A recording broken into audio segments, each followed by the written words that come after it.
Audience.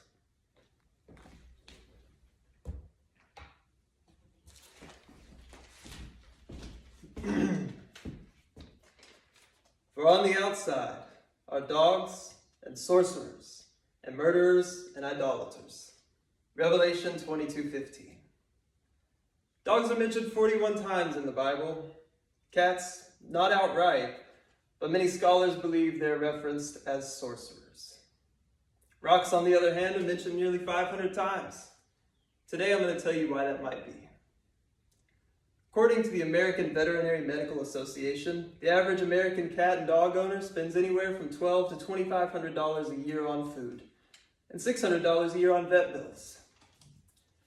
For dozens of consecutive reincarnations, I have studied these creatures, living closely with some of history's most renowned, like the cats who built the pyramids of Egypt, or the dog the Russians sent into orbit in the 50s. For many, it's one or the other, cats or dogs. I say neither. Rocks provide the same benefits without the exploitation. And here's how. First, domestication of cats and dogs has been largely misconstrued, and we'll get into that later. Second, cats and dogs here, they have many negative character traits which often go overlooked. And third, there are a number of reasons why adopting a rock is a solid idea.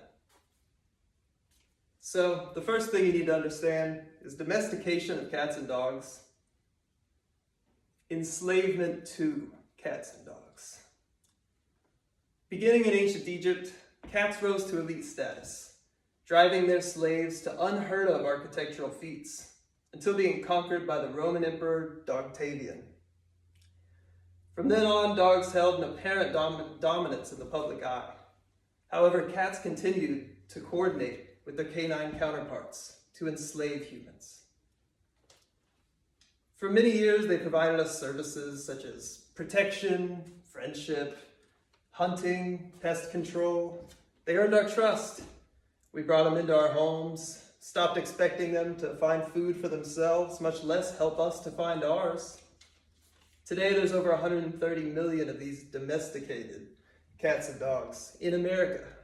So how does that affect us? Well, for the most part, we are worse off. They cost us loads of money. Pet food, vet bills, they become more expensive every year.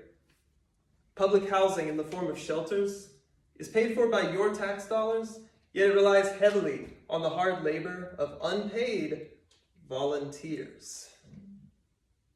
As I said, pet food becomes more expensive, not only in monetary gains, but in human cost. Every day, 22,000 people throw out their backs while picking up and loading and unloading pet food. That is one every 4 seconds. Another one. Will you be next? Additionally, they poop. Cat poop stinks up the house with litter boxes, which have to be cleaned regularly. Dogs go outside, and then we got to pick it up and throw it in plastic bags. Why? Poop decomposes. Plastic is forever. It's a show of dominance. Cats and dogs can be cute, good companions. So what do? How do we get rid of these sweet, conniving companions? Look around. The Temple of the Rock, rock and roll. Stonehenge, Dwayne "The Rock" Johnson, Rocky Balboa, Rockabye Baby, the Altus High School football stadium. Rocks are everywhere.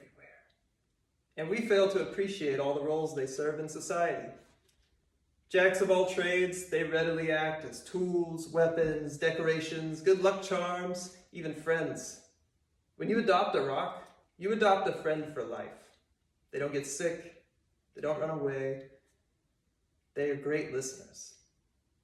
They will stay with you until your last day, and even beyond if you wish. And that's another great thing about rocks. They give without expecting anything in return.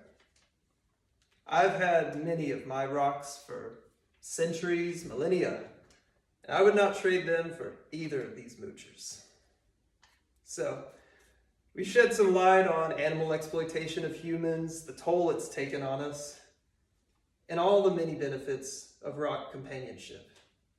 And it is crystal clear that rocks are the real gems. So I leave you with this ancient wisdom. It is better to live in a shack full of rocks than in a castle of cats and dogs. Thank you.